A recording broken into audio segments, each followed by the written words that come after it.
xProfessor here from Rounding Some Corners, also on TikTok. You know, people who use marijuana, they have so much fun using the language of marijuana to talk about it. You have at your disposal so many words that you can use to describe marijuana. Spleef, J, joint, bud, bowl, blunt. Those are just a handful of the words. Time magazine estimates that there are 1,200 words used to describe marijuana. So you would think that so many playful words that so many people who use marijuana laugh when they use make the language of marijuana really helpful to overcoming the doxa of marijuana, the doxa of marijuana as a dangerous drug. That's not the case. And that's what I'm here to talk to you about today in this video lecture that's part of the video lecture series, Marijuana as Doxa. I want to talk about marijuana language as doxa. So that's what we're going to talk about. Remember, doxa is an area of knowledge that gets set aside over time, somewhat accidental, somewhat purposeful. A number of agencies of society, including government, politicians, the media, social groups, come together and they create this body of knowledge that has a lot of assumptions to it that may not be correct. And the problem is those assumptions don't get examined because the knowledge is put away as being sacred.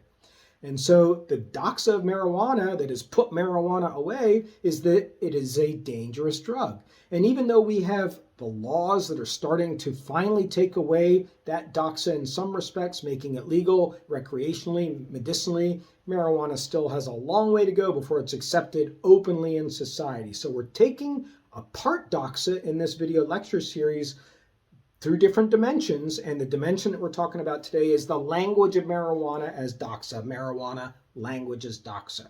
So marijuana language is problematic in three areas. And the first is that the marijuana language is mostly an oral language, which means it's mostly said by speech. You rarely find people writing words down that have to do with marijuana because of the fear of being labeled or being illegal or being caught or being whatever, looked at in the wrong way. And so people, they speak the terms about marijuana orally. They joke about it. I have a friend, when he wants to get high, he says, I think I need that proper air of detachment. And everybody knows exactly what he means who's in on his group, because that's what happens to a lot of marijuana users. They're able to detach themselves from the emotions of the day and look at things more objectively.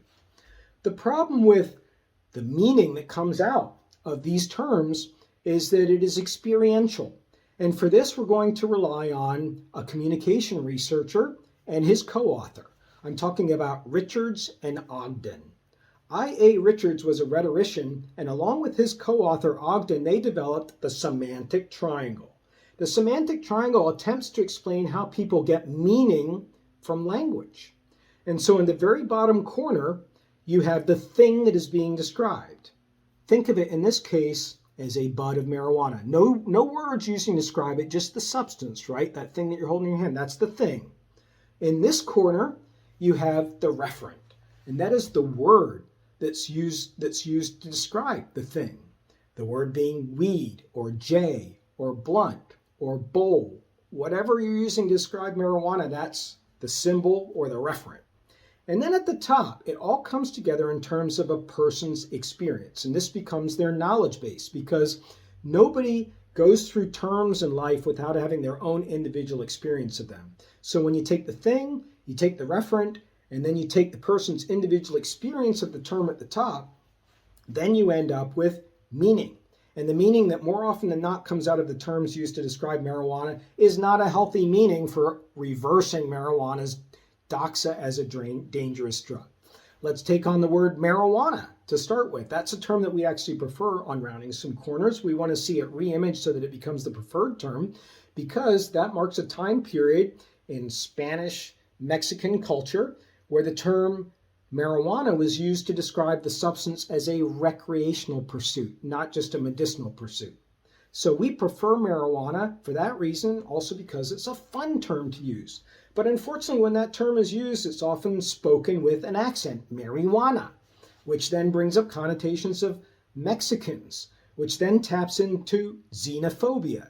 Now, I discussed xenophobia and racism in my previous instructor video lecture, so I'm only going to make passing reference to it here, but the term marijuana is often associated with stereotypical qualities of Mexicans that many people are not happy with. And so that term is still problematic. Then you have weed. Weed is another common term. Weed is not a pleasant term. It's one syllable. It hits hard. But more importantly, it's describing something that most people have terrible experiences with. If you've ever kept a garden, nobody wants to be pulling weeds. They come back the next day, or so it seems. And a weed is not something you eat. It's something that gives you allergies. So using weed to describe marijuana gives it a ragged and unhealthy and allergic quality that it doesn't really need. One of the most awful words I've ever heard used to describe marijuana, however, has to be dope. That word was used in the 70s. It's still used by people who don't really know marijuana. Dope is also used to describe heroin. Dope is not what happens to a person who smokes marijuana. They do not become a dope. Dope is also a term that was used to describe that glue that you use that is highly toxic to your nose. You can feel it burning your hairs when you use it on model airplanes. So dope is a definite non-starter. Then we have grass from the 60s. Grass, again, similar problems to weed. It's something that's growing up. But then you also have something that people are stepping on all day long. Who wants to smoke something or take something in that people are stepping on all the time? Next up, skunk bud. Skunk bud is used to describe really great weed because it smells so good and it probably is going to have a high THC content. But here again, who wants to be around a skunk? Nobody wants to be around a skunk. That is a defense mechanism that an animal has to get you away from it. On top of that, who wants to think of marijuana as being so potent, so pungent, that you can't take in the smell? It's too strong. So skunk bud is not really helpful, as funny as it is. Then we have joint. Joint, back to a one-syllable harsh word speaking about a body part. A joint is something that's got a soft beginning and a hard ending. Joint. It's got a friendly nickname, J. Do you want to smoke a J? That tries to lighten it up. It helps somewhat, but again, what you're doing here is you're connoting that the only way to take in marijuana is smoking. It's part of the problem. And then finally, we arrive at the term that's used today, cannabis. That's trying to resurrect marijuana in the eyes of the general population by referring to it through its Latin word for the plant, the cannabis plant. But the problem with cannabis is it has no personality. It's too medical, and it has too much of a biological ring to it. Yeah, it's helpful to getting marijuana accepted by a more broader population, but it's not really the way that marijuana's playful quality should be exhibited through the words. The only other word that I'll mention that I really prefer is yesca, and that's an old Spanish word as well from the 1970s, and I like that because it's very positive. Nevertheless, this explains in some ways why having so many words is a problem, because most of those words, if you filter them through the triangle of meaning, the semantic triangle by Richards and Ogden, those words have negative associations with them. That's the first problem with the language of marijuana.